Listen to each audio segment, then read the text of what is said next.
here we are, episode 1 of our new podcast, Mind the Microsoft Gap. Appropriately named. I'm Chris. Brilliant. Great start. Wow. I am not Chris. I am Nick. I'm talking to Chris. Chris, do you want to introduce yourself? Yeah, hi, I'm Chris. I'm a Microsoft 365 consultant here at Insentra. And we're going to be talking about some of the challenges that we face, some of the solutions that we find around migrations, acquisitions, and divestitures. We are indeed.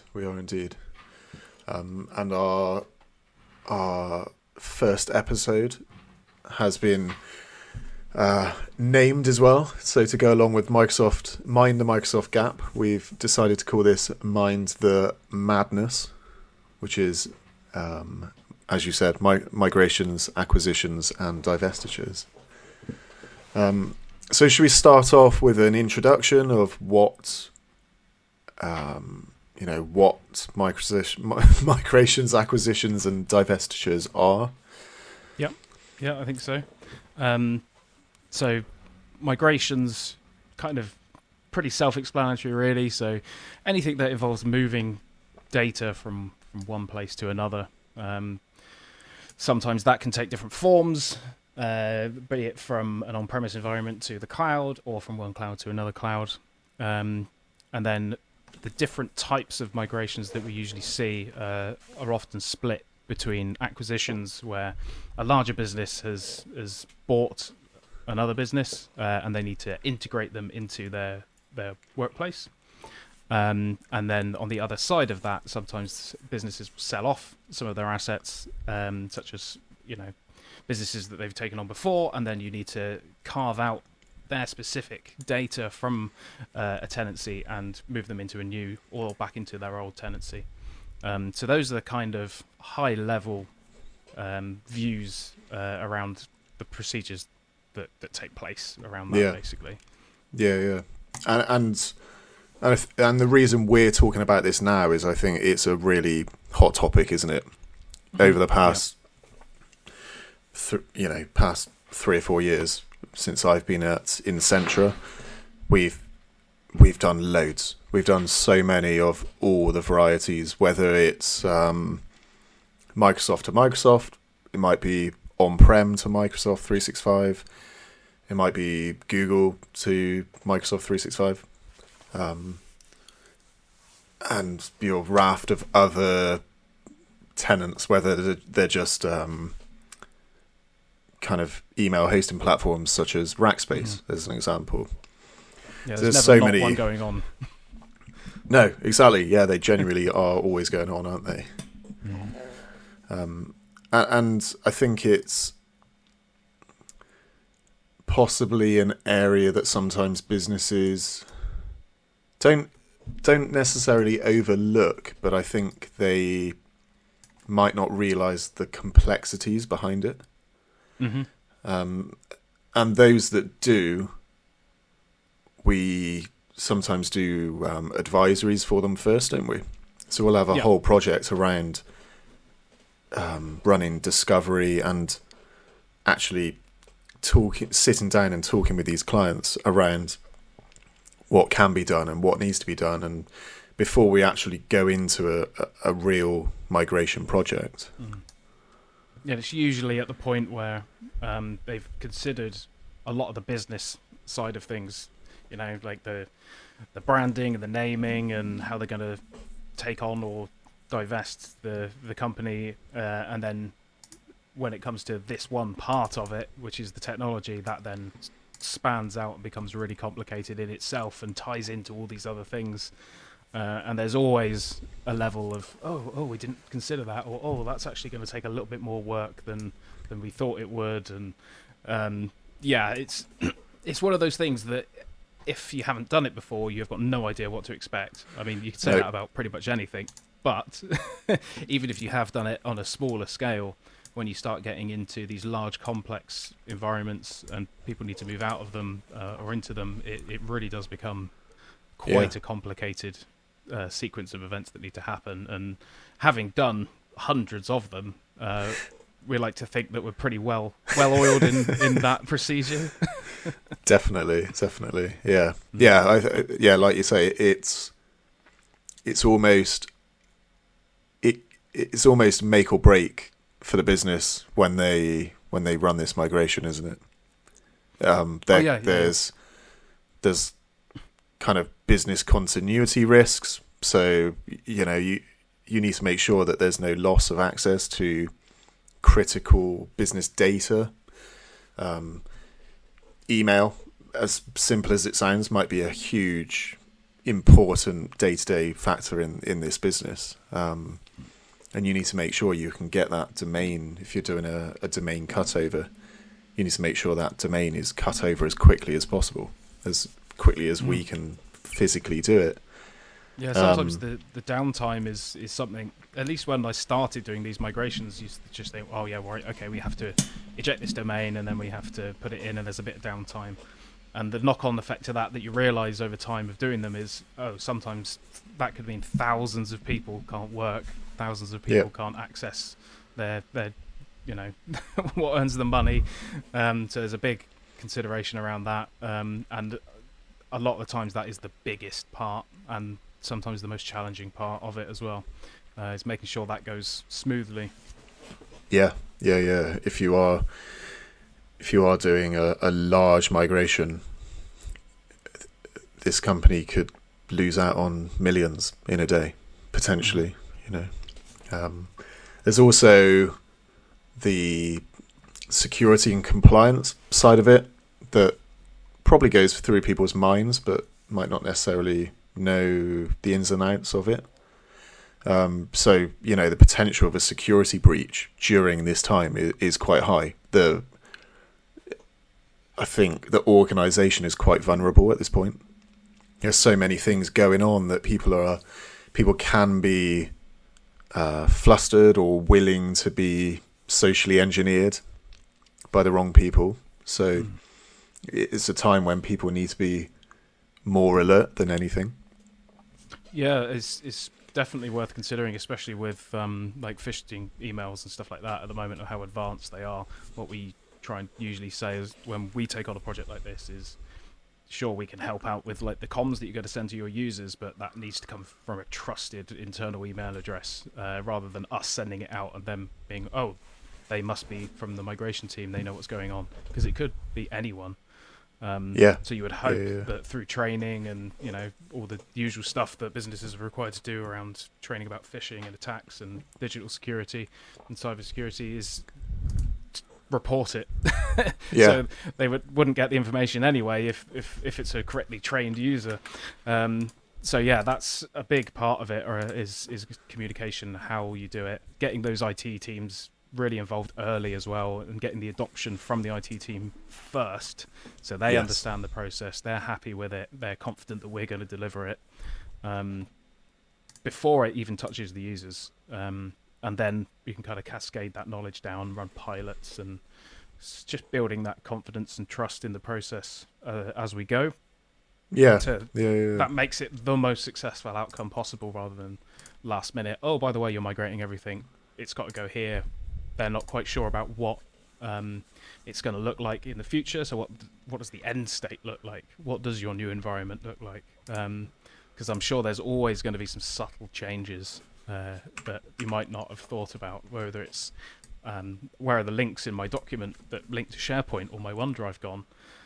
Because obviously you're moving tenant, so something like that won't necessarily move, or it's where are my favorites, where have all the documents on my desktop gone? Something like that. Stop storing things on your desktop.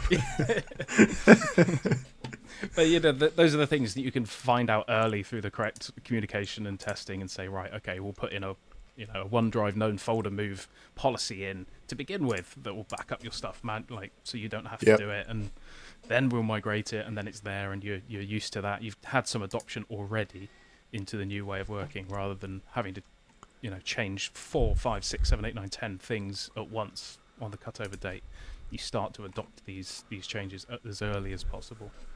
Yeah. And you need to remember that these businesses or these projects quite often have a pressured timeline as well. There's a reason that this is happening. So there might be, right, there's a reason this is happening. So there's, if it's an acquisition or a divestiture, there's probably a point at which this business is being sold or bought, whether it's incoming or outgoing. So, and that target needs to be hit. So there's that pressure on us and them to make sure we're working efficiently. Yeah, it's balancing that time pressure against doing it well, isn't it? Yep. It's the whole, you can have something fast and not very good, or slow and really good. There's a real sweet spot in between where it's like, right, we know what the timeline is. How can we best get this without rushing it through and making sure people are trained to where they need to be and happy with the outcomes and everything like that. And I think that's what we do day in, day out, right? There's never a, oh yeah, we need to do a migration. When do you want to do it? Oh, it doesn't really matter. That's the rarest of rare. It's always, can we get it done yesterday? We're like, okay, maybe a little bit longer time than that. Yeah, and it I mean, one of those reasons could be down to cost as well. Mm-hmm. There could be licensing that's due to expire. If you've got, again, a large tenant and you've got 10,000 users, it's costing you a lot of money every day in licensing. That there needs to be a date when that current contract might end, and they need to be off for back to security reasons. So. Yeah, absolutely. I suppose we've kind of jumped into technical challenges, which was our next little section to discuss anyway, haven't we? Yeah, we're going to bounce around, aren't we? Everything, everything merges into itself. So it's a merger of its own. It is. Okay, let's talk technical challenges then. Sorry, I say there was an interesting kind of point that we put in our notes to kind of discuss anyway, which is like cross-platform migrations. Obviously the podcast is named after Microsoft because that's what we normally do, but that's definitely not all is out there, and sometimes some of the environments will fall outside of that, like you mentioned at the beginning, like just an IMAP provider, like they offer like federated services a lot of the times as well, like GoDaddy or registrars often offer that kind of level of integration as well, and it's usually very reasonably priced for very small businesses that don't need a whole Microsoft setup and an IT support team and all this, and they will just kind of manage that for them. They are very difficult to migrate out of. I will say it is possible, but, and you can kind of see why people would stick with it, because it's it does what it says on the tin. It doesn't really take much oversight, and there's someone there to manage it for you. But yeah, things like that are always a bit of a gotcha, and you need some extra kind of consideration around that, like how are we going to get this tenant shut down, because we also need to move the domain, but the tenant can't exist without the domain, so we've got to do some real careful timing and planning to get that right, and then things like, we've also got a Google Workspace environment hooked in, and we also use Slack. So then that becomes like a 3-part migration to consider, because all of them will need separate processes, separate planning, separate requirements. And it very often is a bit of a gotcha when we're having these discussions, because you always plan for Microsoft, and from a business perspective, some people will just be like, yeah, this is what we use, great. But there could be a department like marketing, or I think it usually is marketing, because they'll utilize things like Google Ads sometimes. And then, we actually do have a Google tenancy just for this. So you've got to think, right, is this going to be part of the migration? Is this going to be hooked in? Is it going to remain? What domain's it using? That kind of thing very rarely gets considered, like at point one of we need to do a migration. So this, all the kind of stuff that comes out in the woodwork, and all of the conversations and workshops, and but yeah, that's definitely something to consider before going in. Like, what have we got? Let's just have a look around, see if any departments use any specific apps or solutions, or what have they created a login with a company email address. Because that could start spanning, maybe you use Monday or can't remember what the other one is, ClickUp or something like that, with the kind of project management kind of style stuff. But yeah, and you touched on there people maybe using a product or service that has registered an enterprise app or something into the Google platform or Microsoft platform for the domain that they were planning on using that has then taken authority of that tenant, that domain for that tenant. So we've had that in that situation a couple of times, haven't we, across migrations, where we've had to kind of track down who has registered this app or somehow registered a Microsoft 365 tenant against their domain, because they've not used Microsoft in the past, but now they are looking to migrate to Microsoft. Yeah. So there's always new fun challenges that come up with nearly every migration. But that's what keeps them interesting. It's even something as simple as what do you name things? What's your naming convention? Do you have a naming convention? Because a lot of businesses won't, because a lot of the time, why would you? You're not going to prefix every group that you create with a company name if you're the only company in your tenant, because why would you?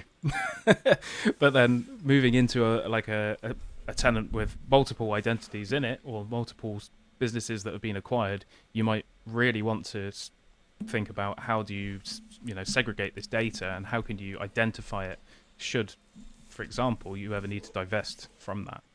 And we see it a lot of the time. The bulk of the time in the issues with divestitures is identifying what data belongs to the people that need to be removed.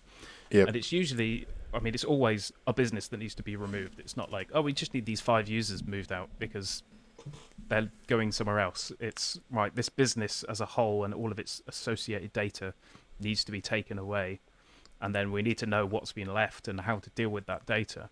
And the best way to manage that is from day one. And considering, right, it is, let's name all these groups like this, let's have data, labels in place that can differentiate between different levels of confidentiality and department and all this kind of stuff. The thinking needs to begin way before. It's always, the earlier you can start thinking about that stuff, the better. So usually when we do a divestiture, we start them thinking about that in the new tenant, because then that could grow into a multi-business tenant, and then have to go through the same thing again in the future. And it becomes a much easier process if you've got a really good handle and good data governance around it and that kind of stuff. Yeah. Good call out. I think you touched on there around naming policies or naming conventions. Quite an often a challenge that quite often comes up would be around not going into a new tenant, but a divestiture or acquisition into an existing Microsoft 365 tenant is clashes and conflicts every single time. And us within our company, we've got an absolutely nailed down solid process for our discovery scripts and creating that initial mapping file that we sit down with our customers and have the conversation around, and calling out.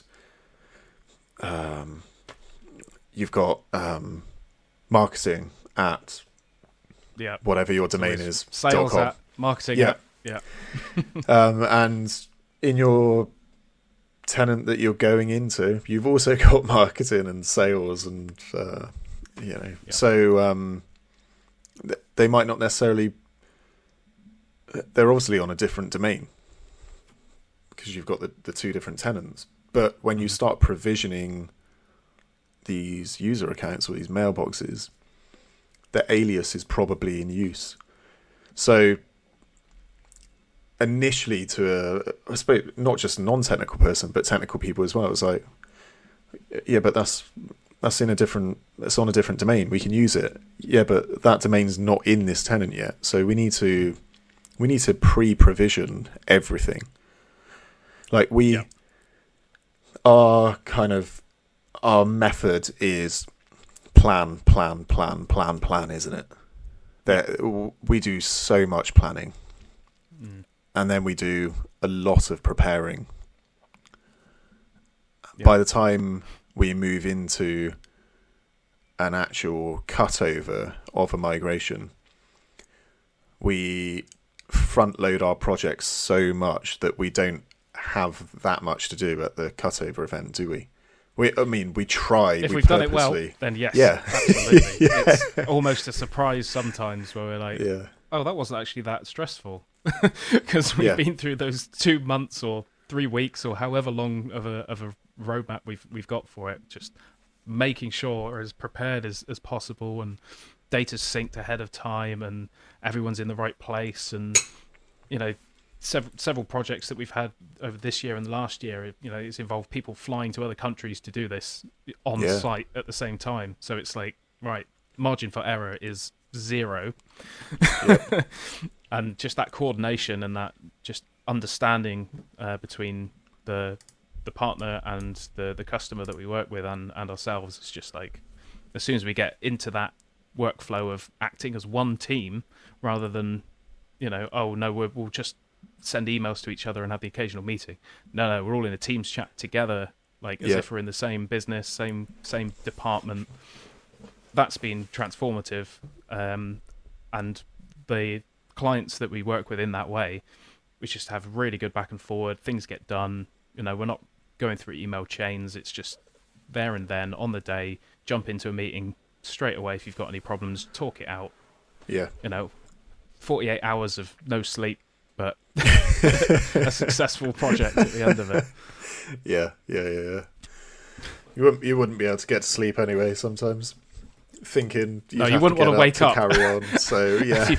I forgot to press go, and you've lost 12 hours. Yeah. Yeah.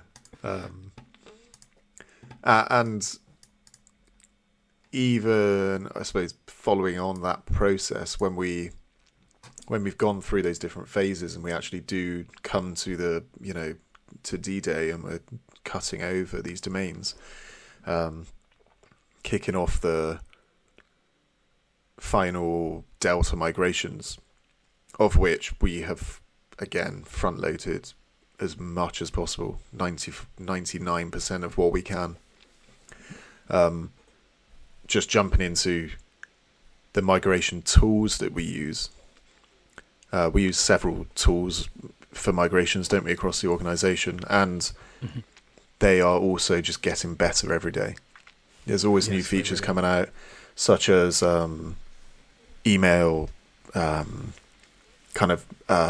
synchronous data movement of emails as well.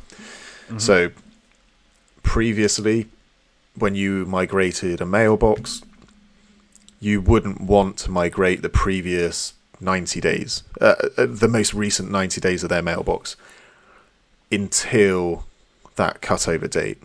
Whereas now, most of the tools can update as well. So you can migrate an entire mailbox. If somebody moves an email from their inbox to another folder, the next Delta incremental migration that you run also updates that in the target environment. It's absolutely fantastic. Yeah, allows us to be a lot more agile with moving stuff. There's a lot less freeze times, because there's always a small period of time where you say, right, that's it, sign out, you're done. Yeah. There's less of that, or change freezes where you say try not to move data in between folders for a week, before or a few days before the migration. It does ease up on that side of things, a lot of it, with how advanced the tools are getting, and the increased scope of what they can migrate and stuff as well. So we're seeing a lot more avenues become possible and less manual, which is fantastic. Yeah, definitely. Yeah. Shall we move on? Talk around one of the big things at Insentra that we are, internally we're big on internally. I'm fumbling my words. Is lessons learned. It's lessons that we've learned on every project. We write them down. We have a meeting, post-project review. We will sit down and discuss the gotchas from the previous project, and take this in, won't we? It sounds like an obvious thing to do, doesn't it? But it does, but so many people don't do it. So many businesses do not do it. Yeah, from my own history of working, it's not something that's as commonplace as it should be. And that was definitely a nice surprise coming here. Absolutely. Why would you continue to make the same mistakes over and over again, or rely on just remembering? We did that last time, and exactly. And once that person leaves, you have to go through that again. And no, having it all. When we do the lessons learned, we ask the customers for feedback as well and say, right, what went well for you? What didn't go well for you? From the business perspective, from the user perspective, is it even inside or outside of our control? Is it something that we don't even do that's part of the project, but we need to be aware of? Sorting out the contracts for the printer people to come in and sort it out was a nightmare. Like, okay, right, so the next time we'll make sure the next business is aware of that. And have thought about it. Call it out. Yeah. Yeah, exactly. Sorry to jump in. That just made me think of something we always do in our projects called a runbook as well, which is we just do it in Excel spreadsheet, and it's a very, very detailed line by line task list, isn't it? Of the kind of phase of the project, what area this task sits in, any detailed information around it, whose responsibility this is, not just at a business level, but an individual, and a due date or an expected time of how long it should take and what kind of status that it is in, and we try and stick to that run book, don't we? And we always keep up to date a run book. So we always take this this draft of a run book and use that for a project, and then any additional items we've added into it, we will update our master copy for next time. So that goes in with our lessons learned. Yeah, and that's the blueprint for the next one, right? And it grows and it gets longer and it gets changed depending on what the project is. I suppose it's got elements of like a project schedule in there and project plan, but it's just another level of detail of that. So, it's very helpful for when people want to know what are we going to expect, what do we need to do, what are the steps. You can say, right, well, actually, here's a tailored run book of tasks that we know that we can give you a rough date and rough times for. The times are always the one that shift a bit because it's real life and you can't live from a spreadsheet completely. But we keep adjusting that when things change, but it gives you a good feel for this could take 6 hours, so we've planned for it to take 6 hours. If it doesn't, excellent, we're going to get ahead of time. So always kind of err on the side of caution with that, I think, especially when we we're talking about device rebuilds where loads of things could go wrong, or ejecting the domain from a tenant or something like that. We're like, well, we have to allow X amount of time and plan for the worst case, but always try and aim for the best outcome for it. And that's usually what saves us a lot of time, is we're really prepared for the maximum amount of time this is all going to take. Brilliant. We've come in way under that. Under promise, over deliver. Always good. Yep. It is. I was going to jump into some war stories then. I think we're probably close to time though. So we should probably Pick it up on the next one. wrap up, I think. Yeah. It's probably worth maybe spending a couple of minutes to talk about Insentra and what we've got coming up. So for people that don't know, we are a global company. I probably need to re-record this bit, and we'll do it properly. We are. What are we? We're a global IT company, founded in Australia, in Sydney. We're now in the UK and US as well, and we do professional services, managed services. We probably need a little. We need to do a little bit on this, don't we? Yeah. I think we could plan for that. That's fine. Shall we just round up with our upcoming episodes of what we're due? Yeah. Or what we're planning? Certainly can. Cool. So I think hopefully our next one is around identity. And then we are going to move on to business change. Mm-hmm. Yep. Change management, business change, and hopefully have a special guest with that one, which would be really cool, really interesting. What else have we got coming up? We've got one in the pipe around AI. Cool. We also are going to break down into some mobile device management, so things like Intune and look at stuff like that. And like you said, we're going to try and invite subject matter experts from our team to come in and jump in when we discuss certain topics, so it won't just be us. And hopefully this content will make it out to all the usual channels, and I'm sure LinkedIn is probably one of the main areas where we're focusing at the moment, so that's probably the best place to go and look and follow Insentra and see how we're progressing and what kind of content we're putting out. That's probably where it's going to get posted first, I would have thought. Yeah. And if people need to reach out, they can message us on LinkedIn, email, find go onto our website, which is insentragroup.com. There are loads of other, I'll say just as a general content, there's lots of content on our website, such as blogs, videos.